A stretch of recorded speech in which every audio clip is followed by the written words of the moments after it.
Greetings, soccer lovers. This is Coach D from 4D Soccer, and today we're gonna continue the game analysis for the UEFA Champions League semi-final second leg, Paris Saint-Germain versus Borussia Dortmund on Parc des Princes in Paris, France.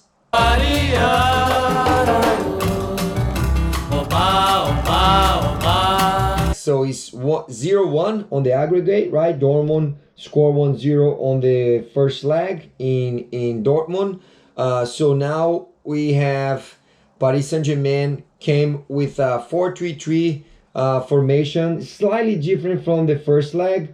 Lucas Beraldo come as a center back to replace Lucas Hernandez for an injury and to play with Marquinhos, and Emery as a right midfielder, and Gonçalo Ramos, the Portuguese, as a center forward with Dembele and the right wing, and Mbappe on the left wing, right? So Mbappe, in a short space, when he doesn't have much space to explore, he doesn't perform really well, right? In tight defensive spaces, compactive lines. If he doesn't play wide and explore his acceleration, usually he doesn't play as good, and that's what happened the first leg. Let's see if that's gonna be different today. So in the attacking phase, Paris Saint-Germain goes for a 2-3-5, right? The two defenders in the back, left back, right back, center mid, and all the other five trying to spread the defensive system from Dortmund. Defensively, looks like a 5-3-2 for me some of the times from Paris Saint-Germain. Borussia Dortmund 4-2-3-1, same formation from the last game. Meant to watch Sancho, right? He did very good in the first leg. So Paris Saint-Germain controlling most of the games in the attacking phase, right? Until the 10th minute, pretty much of the first half. That shot for Mbappe that was saved by the goalkeeper. Dortmund had a shot in a transition as well.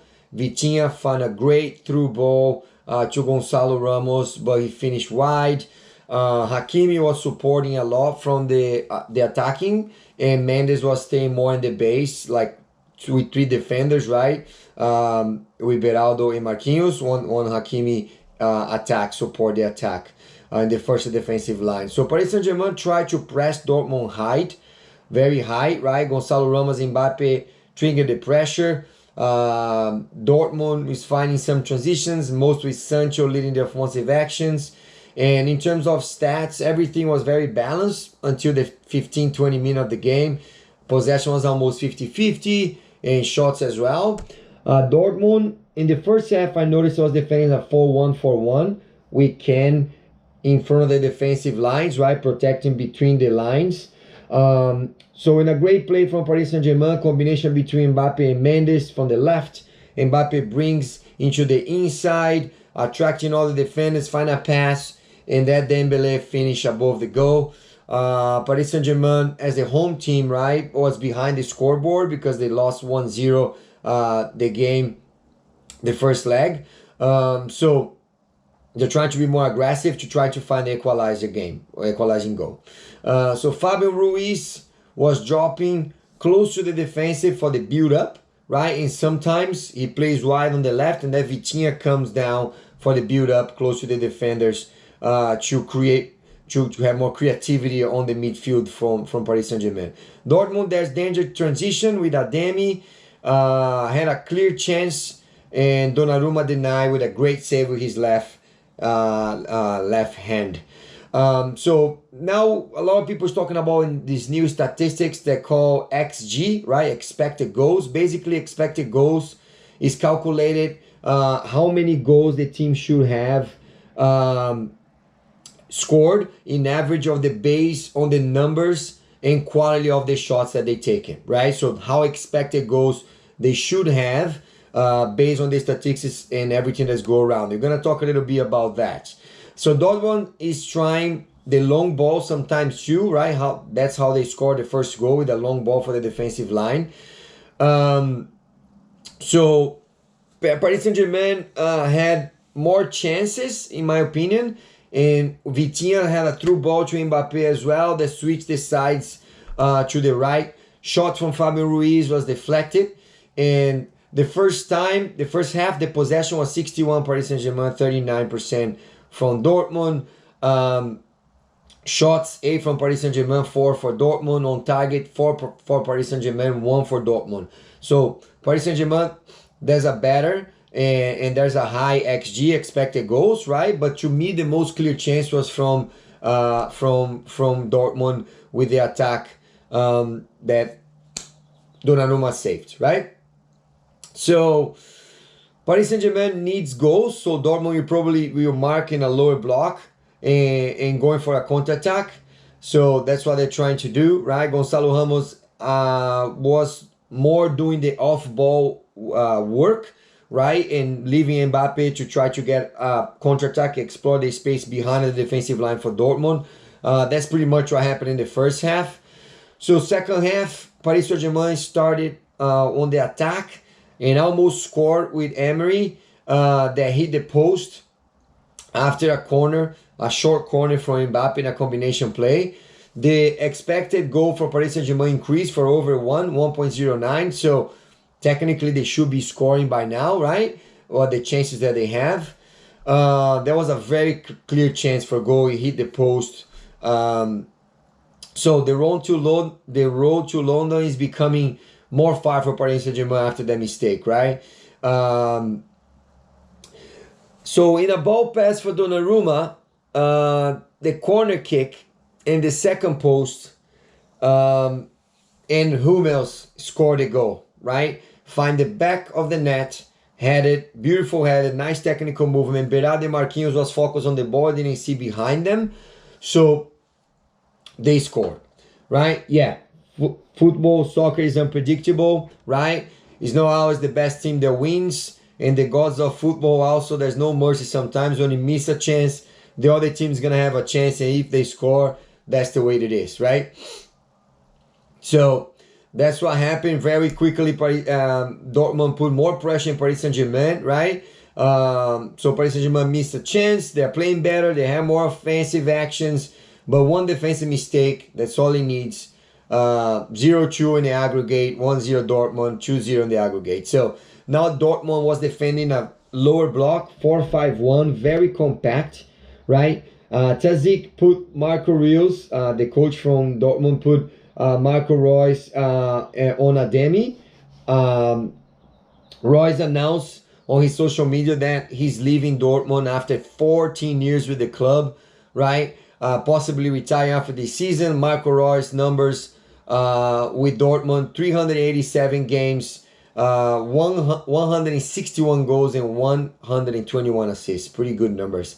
Combination between Vitinha and Gonçalo Ramos, but finish over the goal. It seems like Paris Saint-Germain is not their night, right? They're trying everything they can. They hit the post again with a shot from outside the box from Mendes, right? Lefty, hit the post. Now Paris Saint-Germain is full in, pressing Dortmund, try to get the equalizer, try to get something, right, to try to turn the game around. Very dangerous counter-attack. Dortmund has some opportunities in counter-attacks. So Luis Enrique needs to score. So basically he put a little more offensive formation. He put Asensio on Fabio Ruiz and put Barcola on Gonçalo Ramos. Barcola probably is gonna play more left on the left side of the attack, and Mbappe more like a false 9 fluctuating. So Asensio will play more like a 10, right, attacking midfield to support the attack. So Dortmund coach wants to secure the result and pull Sancho, which is like a attacking midfield, right, and put Schuh as a defender, really to park the bus in the back and you know and get the result to take Dortmund to the final. Dortmund parked the bus in the back again with 5-4-1 without the ball. Very defensive, very compact. Paris Saint-Germain almost conceded a goal, another goal in a corner, but luckily it was offside. So Paris Saint-Germain was rotating the ball around the box, trying to find space in his very compact lower block defensive system.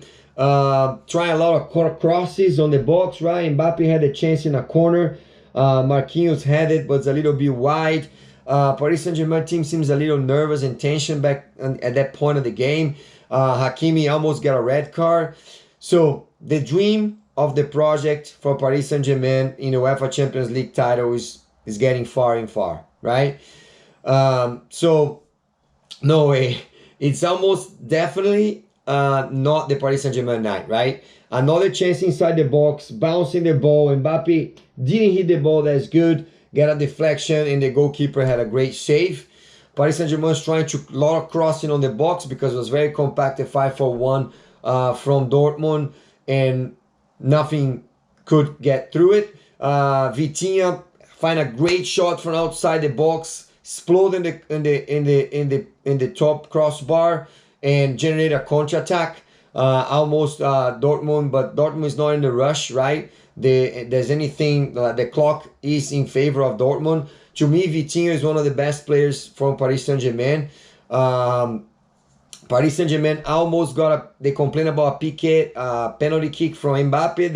A great pass from Vitinha through to the inside, but was a natural contact. Referee didn't call, VAR didn't call. So that's taking the chances and getting far and far from Paris Saint-Germain, right? Like for the soccer lovers, like if you're not cheering for any team, you kind of want the other team to react, to tie the game, taking for extra time, penalty kicks, bring more emotions and more soccer, more football for you to watch. But that's not the case. Paris Saint-Germain tried really, really hard, but Borussia Dortmund is going to the final in London after 12 years not hitting a final of UEFA Champions League. So who's going to play Borussia Dortmund? Real Madrid or Bayern? So before I let you guys go, let's take a look at the stats. Expected goals that we talked before, 3.2 for Paris Saint-Germain, 0.77 for Borussia Dortmund. So Paris Saint-Germain should have scored 3 goals, a little more than 3 goals, right? And ball possession, 70% for Paris Saint-Germain, 30% for Dortmund. So shots, 30 shots from Paris Saint-Germain, 7 shots for Dortmund. Shots on target, 5 for Paris Saint-Germain, 3 for Dortmund. And all the stats here that's not really relevant, but really off target shots, 15-2 for Paris Saint-Germain. Blocked shots, 10-2. So that one more time means that possession doesn't mean anything if you're not effective, right? You can get the most possession as you want, but if you're not effective, you don't win. And Borussia Dortmund was really effective with the minimum chances that they have, they score, and the expected goals here was really high for Paris Saint-Germain, and they didn't score. So pretty much that's it for today, guys. Tomorrow, Real Madrid and Bayern Munich. Let's see who's gonna play with Borussia Dortmund in the final of the UEFA Champions League in London. See you guys. Cheers.